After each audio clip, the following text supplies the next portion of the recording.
جوزي وعيالي طلبوا مني بيتزا، والصراحه مفيش اسهل منها. جبت انا، صلوا على النبي بس الاول اقول لكم على المقادير. جبت كيلو دقيق، انا بعمل 6 تمام. جبت كيلو دقيق وكيس خميره فوريه. دي مكونات جافه هندمجها مع بعض، بعد كده هنحط الايه اللي هي المكونات السائله. ماشي، في طبق كده كيلو دقيق، كيس خميره، كيس لبن نيدو. كل حاجه قدامكم. الكميه دي لست بيتزات تمام. وبعد كده هجيب رشة ملح ورشة سكر.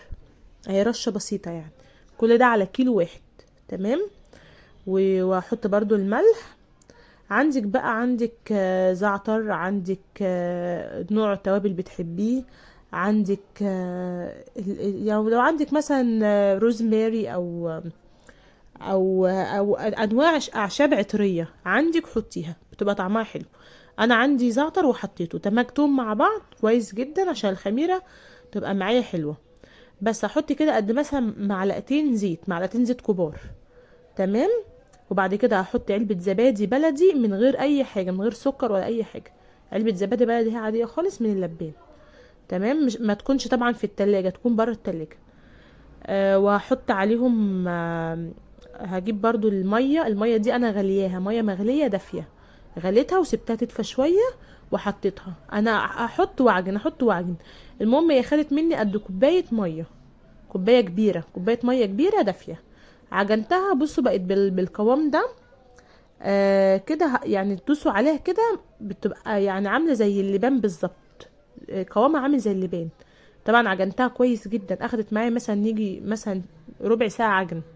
بعد كده سبتها تتخمر في مكان دافي ساعتين كده. بعد ساعتين بصوا النسيج بتاعها عامل ازاي، طرية جدا وفلافي كده، هشة قوي وطرية وجميلة. يعني القوام بتاع العجينة ذات نفسه هو اهم حاجة. طب انا كده خلصت العجينة وعصقت لحمة وقطعت طماطم طرنشات، وبرضو قطعت فلفل برضو، وسايبه قرون فلفل برضو هقطعها على وش البيتزا اللي هي الحارة عشان هعمل حار وهعمل عادي. دي لحمه، ممكن تجيبي فراخ، ممكن تجيبي سجق، اللي انت عايزاه، الحشوه اللي انت عايزاه. المهم انا قطعت العجينه على 6 كور، كل كوره كده لصينيه. قطعتها كده ودورتها وظبطتها. وهجيب الصواني، هحط في قعر الصينيه، هحط فيها زيت وهفردها بايدي. بص انا كده فردت العجينه بالزيت وبايدي. هي الكوره للصينيه الواحده تمام. كده الكمية كيلو دقيق بتعمل 6 بيتزات. حطيت بقى بعد ما فردتها بالزيت، وفردتها بايدي ما فردتهاش بالنشابة. حطيت معلقتين صلصة كبار وفردتهم على العجينة. انت عايزة تعملي الصلصة في البيت براحتك. وبعد كده هوزع اللحمة لان انا هعمل في كذا صينية. وزعت كده اللحمة في كل الصواني، انا عاملة 6 صواني وما شاء الله. الستة هم، الستة واخدين مني نص كيلو لحمة وكيلو دقيق تمام. والجبن بقى والحشوات دي على حسب ما انتي عايزه.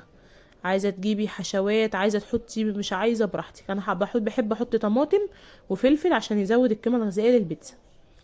بس هحط بقى الاول الطماطم على وش اللحمه، وبعد كده بقى هنزل بالفلفل. هحط بقى في كل الصواني. يعني انا بعمل حاجه، يعني بعمل صينيه واوريها لكم، بعد كده اكمل الباقي وهكذا عشان الخطوات مع بعضيها. بس انا كده هحط فلفل واحط طماطم. بعديها بحط الزيتون، زيتون مخلي اخضر. الاخضر الصراحه بيبقى طعمه قوي، بيبقى طعمه احلى. وبرضو اللي انتوا حابينه حطوه. في ناس ما بتحبش الحاجات الخضار والحاجات دي خالص. بس انا اديتكم فكره العجينه دي تحفه بجد. العجينه دي ممكن تجربوها في حاجات تانية كتير، مش لازم بيتزا. يعني ممكن تعملوا ميني بيتزا، ممكن تعملوا اللي هي القرص اللي هي الصغيره المحشيه عجوه دي بنفس العجينه. بس طبعا بتشيلي منها الزعتر. كده انا حطيت الجبنه الموتزاريلا. ممكن تحطي جبنه شيدر، ممكن تحطي جبنه رومي مبشوره، براحتك برضو. كل حاجه على حسب ما العيال بيحبوا. انا بحب اعمل كله زي بعضه. بس كده بقى هخلص بقى كله واحطهم في الفرن. كده خدت مني في الفرن تحت في الارض 10 دقايق وفوق 10 دقايق بالظبط. الواحده بتاخد مني 20 دقيقه تمام. بصوا هي يعني طالعه العجينه مستويه. بتبصي من الاطراف كده بتلاقي العجينه لونها بني. بتبقى كده خلاص استوت. تحفه، ولا بتلزق ولا حاجه. ليه؟ عشان ادهن الصينيه دهنتها زيت قبل ما اعملها. بصوا انا كده بعملها بالسكينه. بصوا متشاله معايا ازاي.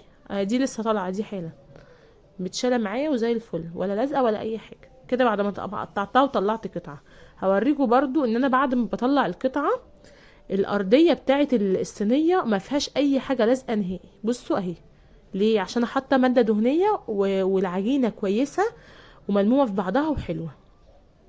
وكده برضو البيتزا التانية برضو بعد ما قطعتها كلهم يا جماعه ما فيش، ما بتلزقش الحمد لله. يعني انا بعملها عاملاها كذا مره ومتجربه. المثلث هو طالع زي الفل وماسك نفسه جميل، والعجينه لذيذه وحلوه هتحبوها. انا الصراحه بعملها ولادي بيعشقوها يعني، وعلى طول بيطلبوها مني، بس الصراحه تكاليفها عاليه شويه، بس يعني مش زي اللي بره. ما تنسوش اللايك